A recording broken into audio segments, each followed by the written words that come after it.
Good morning प्यारे दोस्तों, स्वागत है आपके अपने पसंदीदा channel amazing fact of GS with Sonu sir. मैं अपने सभी सब्सक्राइबर व अपने प्यारे बच्चों का आभार व्यक्त करता हूं जो आप लगातार मेरे वीडियोस पसंद कर रहे हैं।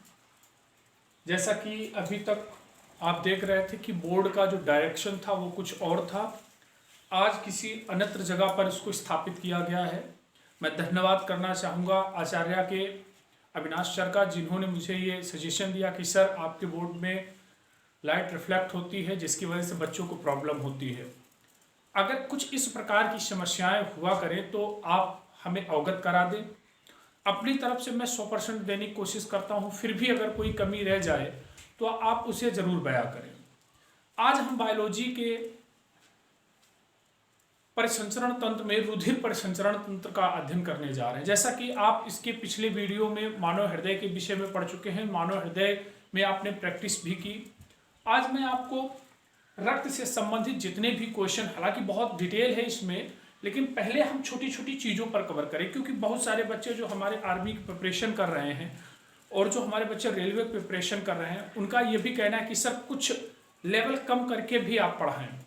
देखो बच्चों, होता क्या है कि आप कम जब देखते हैं ना तो उस कम से आसार नहीं होते कि नहीं हमें कुछ प्राप्त हो सकता है, लेकिन जब आप ज़्यादा इकट्ठा करके रखते तो आप किसी भी तरीके से उसका यूज़ करते हैं, फिर भी वो आपके लिए कुछ ना कुछ बच जाता है। तो वही चीज़ है, टाइम बहुत कम है और देखा जाए तो हमारे पास सिलेबस बहुत ज़्यादा है, क्योंकि संस्थान चल नहीं पा रहे हैं और आपको ऑनलाइन माध्यम से हमारे सभी अध्यापकगण लगातार एजुकेशन प्रोवाइड करा रहे हैं। मैं उनका भी आभार व्यक्त करना चाहूँगा। तो आइए हम अपने चैनल पे चलते हैं और देखते हैं आज हमें क्या अध्ययन में मिलने वाला है। तो हम बात करते हैं परिसंचरण तंत्र की। आखिर ये परिसंचरण तंत्र होता क्या है? सबसे पहली चीज होती है कि आप कीवर्ड कितना पकड़ते हैं। परिसंचरण तंत्र है क्या? तो याद रखिए, जब किसी माध्यम से पदार्थों का परिवहन किया जाए, किसी माध्यम से पदार्थों का परिवहन किया जाए, उसे हम परिसंचरण तंत्र के अंतर्गत पढ़ते हैं। अब इस परिसंचरण तंत्र में आपको ध्यान रखना है, महत्वपूर्ण रोल अदा करने वाला है रुधिर। अब क्वेश्चन बन जाता है कि आखिर इस रुधिर का कार्य क्या है। जी हाँ, इस रुधिर का कार्य क्या है? जैसा कि मैंने आपको क्वेश्चन दिया है, मानव शरीर में रक्त का कार्य क्या है। तो देखिए, रक्त होता क्या है, ये चीज आपको ध्यान रखना है। ठीक, रक्त का कार्य क्या है, सबसे पहले हमें ये ध्यान रखना है। बहुत सारे बच्चों को ये जानकारी होगी भी और जिन्हें नहीं है आज उनको हो जाएगी। तो देखिए, रुधिर का मुख्य कार्य होता है पदार्थों को लाना और ले जाना। पदार्थों को लाना और ले जाना। कई बार आप लोगों ने पढ़ा होगा कि मानव शरीर का कौन सा भाग ऑक्सीजन का परिवहन करता है। तो देखिए, ऑक्सीजन का परिवहन मानव शरीर में रक्त में व्याप्त एक प्रोटीन होती है जिसे हम ग्लोबिन बोलते हैं, उसके साथ में हीम नामक रंजक जुड़ा होता है। रंजक रंग प्रदान करने का कार्य करता है और यही एक कारण होता है कि मानव शरीर का जो रक्त होता है वो लाल होता है। अब ग्लोबिन नामक जो प्रोटीन होती है वो ऑक्सीजन का परिवहन करती है। अब देखिए, श्वसन हम करते हैं, श्वास लेते हैं। अब श्वास लेने के बाद ये श्वास जाती है हमारे फेफड़े पर और फेफड़े में ही हमारे ऑक्सीकृत रक्त का निर्माण होता है, या हम कह सकते हैं हमारे रक्त में ऑक्सीजन मिश्रित की जाती है। फिर वो हृदय में जाता है और हृदय में जाने के बाद वो पंपिंग होता है और पंपिंग होने के बाद संपूर्ण शरीर में वो ऑक्सीकृत रक्त पहुंचता है। आखिर इस ऑक्सीकृत रक्त का संपूर्ण शरीर में क्या कार्य है, अगर हम इसकी बात करें तो हमें ये मालूम है कि हमारे जितने भी अंग निर्मित हैं वो ऊतकों से बने हैं और ऊतक निर्मित करने में सबसे महत्वपूर्ण रोल अदा किया है कोशिकाओं ने। और इन कोशिकाओं में स्वावलन के लिए होने वाली क्रियाएं या रासायनिक क्रियाएं जिनमें ऑक्सीजन इत्यादि की आवश्यकता होती है। तो यहां तक ये पॉइंट आपको समझ में आया होगा। चलते हैं तो बात करते हैं रुधिर परिसंचरण तंत्र। देखिए, रुधिर परिसंचरण तंत्र, सबसे पहली चीज मैं आपको बता दूं, जो रुधिर परिसंचरण तंत्र होता है मनुष्य में या कशेरुकी में, तो मनुष्य और कशेरुकी में जो रुधिर परिसंचरण तंत्र होता है ये सब बंद होता है और बंद के साथ में दोहरा होता है। अब आपके दिमाग में क्वेश्चन आया होगा कि ये बंद का क्या मतलब होता है। जी हाँ, बंद का मतलब ये होता है कि मानव में जो रक्त प्रवाहित होता है वो नलिकाओं के यानी वाहिकाओं के द्वारा ही प्रवाहित होता है, अन्यत्र कहीं भी नहीं जा सकता, खुला नहीं होता। तो ये चीज आपको समझ में आ गई होगी कि बंद होता है और बंद होने के साथ में दोहरा होता है। चलिए देखते हैं कि रुधिर परिसंचरण तंत्र की खोज किसने की। बहुत इंपॉर्टेंट रहता है और मैंने आपको बता भी दिया है कि दिवस की बात हो गई है, किसी दिन टॉपिक पे लेके चलेंगे तो जितना भी बायोलॉजी के रिलेटेड इन्वेंशन है या खोज है हम उसके विषय की बात कर लेंगे। तो देखिए एक नाम आता है विलियम हार्वे। विलियम हार्वे ने रुधिर परिसंचरण तंत्र की खोज की। ये हमारा पॉइंट क्लियर हो गया। अब दूसरा फिर यहां से क्वेश्चन बनता है, यहां से क्वेश्चन बन जाता है कि रुधिर परिसंचरण तंत्र का अध्ययन किसके तहत किया जाता है। तो याद रखो रुधिर परिसंचरण तंत्र का अध्ययन होता है एंजियोलॉजी के तहत। किसके तहत होता है? एंजियोलॉजी के तहत। तो दो चीजें हमारी देखिए, धीरे धीरे हम एक क्लस्टर बनाते चले जा रहे हैं। जितना भी अध्ययन से रिलेटेड चीजें हैं, अगर आप लगातार वीडियोस देख रहे हैं तो एक ना एक पॉइंट मैं आपको दे जरूर रहा हूं। कभी ऑन्कोलॉजी, कभी हिमेटोलॉजी, कभी ट्रोमेटोलॉजी, है ना। इस तरीके से अभी आप हृदय पढ़ रहे थे उसमें मैंने आपको कार्डियोलॉजी दिया था। तो देखिए एंजियोलॉजी में रुधिर परिसंचरण तंत्र का अध्ययन होता है। अब नेक्स्ट पॉइंट पर आते हैं रक्त। अगर हम बात करें रक्त है क्या, देखिए आज की क्लास पे केवल छोटे छोटे प्रश्नों पर हम बात करेंगे, फिर हम रक्त के निर्माण होने के प्रोसेस की बात करेंगे। तो देखिए रक्त दो कारकों से मिलकर बना होता है, एक का नाम होता है प्लाज्मा और दूसरे का नाम होता है कणिकाएं। हाँ बिल्कुल, आपके दिमाग पे जो क्वेश्चन आया है वो बिल्कुल सही क्वेश्चन है कि हाँ भैया कणिकाएं और प्लाज्मा तो हमने पढ़ रखा है। और देखिए रुधिर परिसंचरण तंत्र में सबसे ज्यादा जो क्वेश्चन आता है वो कणिकाओं से आता है, क्योंकि यहाँ पर आपको तीन प्रकार की कोशिकाएं कणिकाएं मिल जाती हैं। एक आपको इरेथ्रोसाइट जिसे आप आरबीसी बोलते हो, दूसरा आपको ल्यूकोसाइट जिसे आप डब्ल्यूबीसी बोलते हो, और तीसरा थ्रोम्बोसाइट जिसे आप प्लेटलेट्स बोलते हो। तो तीन ये हो गई। अब प्लाज्मा, अब देखिए प्लाज्मा भी हमारे लिए इंपॉर्टेंट है। तो रक्त का निर्माण प्लाज्मा और कणिकाओं से मिलकर होता है। तो रक्त के निर्माण में अभी बहुत कुछ हमें पढ़ना है। हमने छोटा सा एक टॉपिक यहाँ पर एक पॉइंट आया इसलिए हमने आपको बता दिया कि रक्त में है क्या क्या। हम सबका अध्ययन अलग अलग तरीके से करेंगे, भले वो लेक्चर छोटे हों लेकिन आपके लिए बहुत ही उपयोगी होंगे। आइए बात करते हैं रक्त के अध्ययन की। तो देखिए जब हम रक्त के अध्ययन की बात करते हैं तो एक हेमेटोलॉजी, इसके अंतर्गत हम रक्त का अध्ययन करते हैं। अब देखिए फिर वही बात आ गई कि मानव शरीर में रक्त का कार्य क्या है। तो देखिए संवहन का कार्य या परिवहन का कार्य, ठीक है।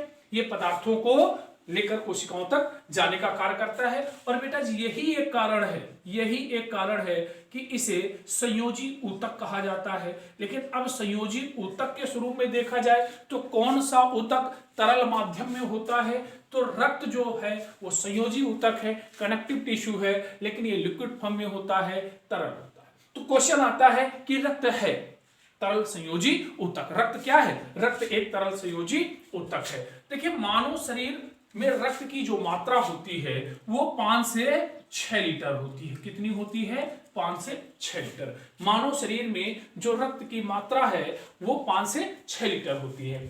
अब देखते हैं मानव शरीर के भार का रक्त कितने प्रतिशत होता है। तो रक्त होता है 7%, औसत भार का 7% होता है। नेक्स्ट क्वेश्चन पर बात करें, मानव शरीर में रक्त को पंपिंग करने वाला अंग कौन सा है। तो देखिए मानव शरीर में रक्त का जो पंपिंग करने वाला अंग है उसका नाम है हृदय। और पिछले आपने टेस्ट सीरीज में पढ़ा था कार्डियक शब्द किसके लिए यूज किया जाता है? हृदय के लिए। अब हृदय से एक क्वेश्चन और आपका बन जाता है कि मानव हृदय कितने कोष्ठी था। तो मानव हृदय 4 कोष्ठी था। ये चीज हमारी क्लियर हो गई। अब देखिए यहां पर 2 पॉइंट आते हैं, एक मैं आपको अमेजिंग पॉइंट बताऊंगा और एक आपको जनरल पॉइंट बताऊंगा। आमतौर पर क्वेश्चन आता है मानव शरीर में रक्त को छानने वाला अंग कौन सा है। बच्चों का जवाब हो जाता है वृक्क। क्या बोलते हैं इसको? किडनी।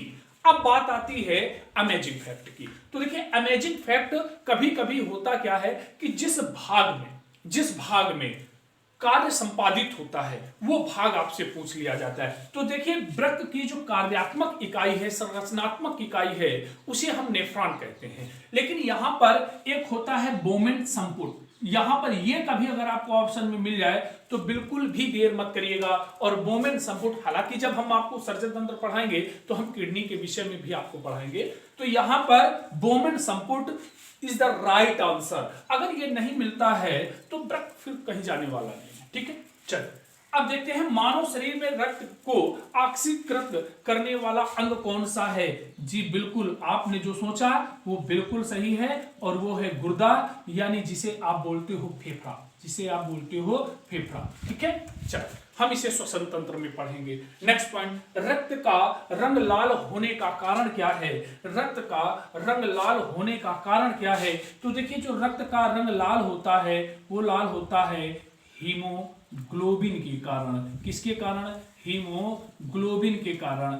या कभी कभी आपको आरबीसी मिल जाता है, ये चीज ध्यान रखना है हमें। ठीक है, चलिए अब देखते हैं रक्त समूह की खोज किसने की। रक्त समूह की खोज किसने की? तो कार्ल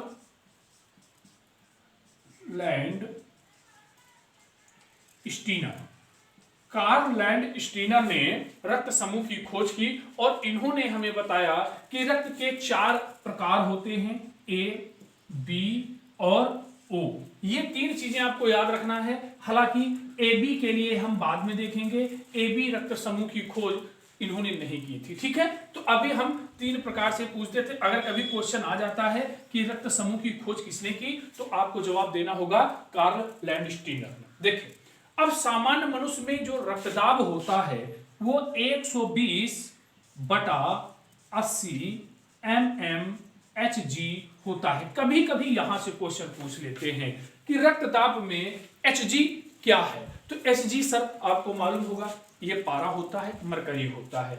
अभी आपको अमेजिंग फैक्ट बता रहा हूं मैं, ये भी ध्यान रखिए। मैंने आपको बताया था जब मैंने कार्डियोलॉजी टेस्ट शीट कराई थी तो उसमें बताया था जो WHO है, ये WHO के मानक के अनुसार 140/90 mmHg आपका रक्तदाब माना गया है।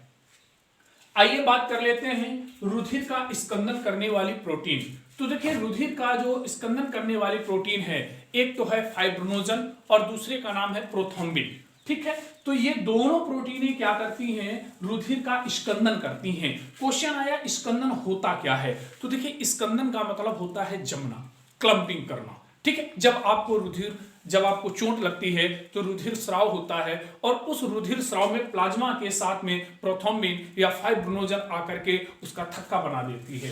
नेक्स्ट क्वेश्चन आता है रुधिर का थक्का बनाने वाली विटामिन कौन सी है। तो एक विटामिन का नाम आता है कि जिसे फिनोक्यूनिन या नेफ्थोक्यूनिन के नाम से जाना जाता है और ये रुधिर में थक्का जमाने का काम करती है। फिर देखिए रक्त का पीएच मान, आप सभी को मालूम होगा पीएच मान क्या होता है। जब हमें अम्लीय या क्षारीय ज्ञात करना होता है तब हम पीएच वैल्यू का सहारा लेते हैं। ठीक है, अब इसमें आपको याद रखना है कि 1 से 14 अंक होते हैं जिसमें 7 मध्य में होता है। ये अम्लीय होता है यानी 7 तक अम्लीय लेकर जाएंगे और करेक्ट 7 हमारा कैसा हो जाएगा? उदासीन हो जाएगा। इसके बाद ये क्षारीय होता है। तो देख लीजिए 7.3 से 7.4 जो होता है वो रक्त का पीएच मान होता है। तो मेरे बच्चों आप आसानी से बता सकते हो कि रक्त क्षारीय है या अम्लीय है। नेक्स्ट क्वेश्चन, रक्त का कौन सा समूह दाता कहलाता है। तो देखिए रक्त का जो O है, O ब्लड ग्रुप, जो O ब्लड ग्रुप है ये दाता कहलाता है, जिसे हम यूनिवर्सल डोनर कहते हैं। ठीक, या सर्वदाता कहते हैं। जबकि इसी में अगर हम देखें तो जो हमारा AB होता है ये रक्त समूह या ब्लड ग्रुप यूनिवर्सल एक्सेप्टर कहलाता है, सर्वग्राही कहलाता है। रक्त में एंटीजन के प्रकार होते हैं। तो रक्त में एंटीजन के 2 प्रकार होते हैं, एंटीजन A व एंटीजन B। ध्यान रखिएगा। ठीक, अब कह रहा है सोते समय रक्तदाब घटता है, बढ़ता है, समान रहता है, इनमें से कोई नहीं, तो बिल्कुल घटता है। क्लियर? अब देखिए रक्तदाब का नियंत्रण करने वाली ग्रंथि कौन सी है, तो रक्तदाब का नियंत्रण करने वाली एक ग्रंथि का नाम आता है जिसे आप बोलते हो एड्रीनल, और ये एड्रीनल ग्रंथि रक्तदाब का नियंत्रण करती है। श्वसन दर नियंत्रित करने की बात आई थी, हृदय की धड़कन नियंत्रित करने की जब बात आई थी तो हम लोगों ने बताया था कि ये सभी कार्य मेडुला ऑब्लांगेटा में होता है, लेकिन रक्तदाब के नियंत्रण की जब बात आती है तो एड्रीनल ग्रंथि जब आपसे पूछेगा तो आपको जवाब देना होगा एड्रीनल ग्रंथि। और ये कहां पर स्थित होती है, तो देखिए ये फिगर बनता है, ये है आपका किडनी वृक्क, उसके ऊपर एक ग्रंथि स्थित होती है जिसे आप बोलते हो अधिवृक्क ग्रंथि। तो उम्मीद करता हूं ये पॉइंट आपको समझ में आए होंगे। अगर आप इनको कायदे से पढ़ोगे तो कल जब हम डिस्क्रिप्टिव क्लास लेंगे तो ये पॉइंट आपको बहुत मदद करेंगे। आज की क्लास आपकी यहीं तक रही, धन्यवाद।